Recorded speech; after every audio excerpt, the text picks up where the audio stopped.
बिस्मिल्लाहिर्रहमानिर्रहीम अस्सलामुअलैकुम या अली हक हैदर। उम्मीद करना तुम सारे भरा ठीक हो ते अल्लाह ताला तुहानू सारे ठीक रखे जी। जिस तरह कि तुहानू पता जी कि फ्लड अपडेट चल रही है कि रिवर चनाब दे विच हैडमराला दे मुकाम ते 9,20,000 पानी का जिहड़ा कि अखराज होया वे।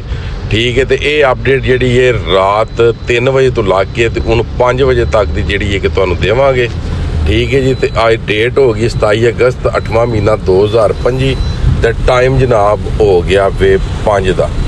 सब नालों पहली तुसी अपडेट सुन लो जी रिवर चनाब की 3 बजे वाली। 3 बजे रिवर चनाब दे विच पानी सी 9,02,240। ठीक है जी, तो खानकी कोल पानी सी 4,32,824। कादराबाद को पानी सी 1,93,867। 4 बजे पानी मराला दे कोल हो गया जी उत्ते अलहमदुलिल्लाह अल्लाह दे फजल नाल पानी यानी कि घट गया।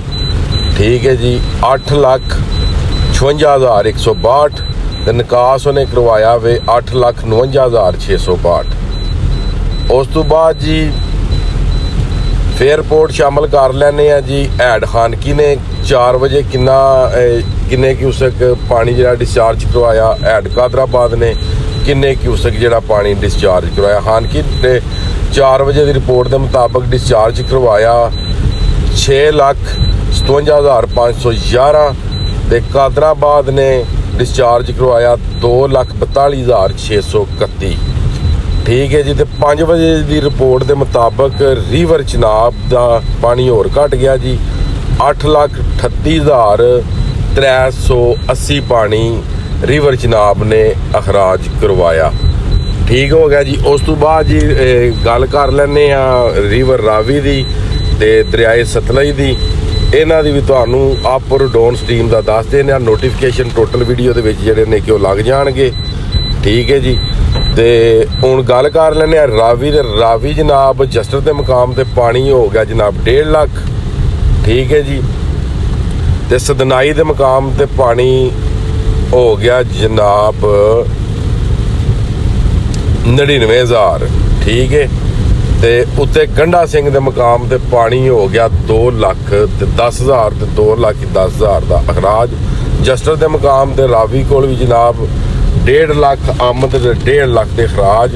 शदरा के मुकाम ते जनाब पानी जोड़ा वे 90,000 क्यूसक अप स्ट्रीम ते 90,000 क्यूसक डाउन स्ट्रीम।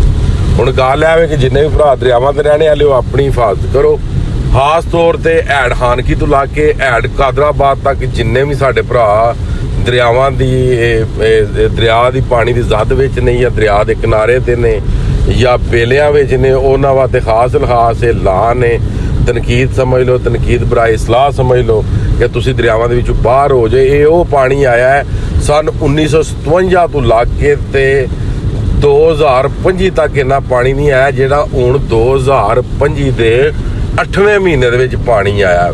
ये रिकॉर्ड समझ लो या कि ये समझ लो कि पूरे पाकिस्तान का ये रिकॉर्ड समझ लो कि जिहड़ा पानी रिवर चनाब हैडमराला ने क्रॉस कराया। पूरे पाकिस्तान के किसी भी बराज ने इकट्ठा इन्ना पानी क्रॉस नहीं करवाया सिंगल दरिया हो के। वैसे गुड्डू कोटरी सखर उस तो बाद कालाबाग चश्मा वो क्रॉस करा सकते हैं क्योंकि वो बहुत वड्डे दरिया ने, बहुत वड्डे बराज ने। ये एक दरिया हो के ते इन्ना पानी किसी क्रॉस नहीं करवाया। तो मजीद जनाब मेरी कोई भी नवी अपडेट आई पानी का अगर लैवल इतों अप हो गया या डाउन हो गया वो तुहाडे तक पहुँच जाएगी।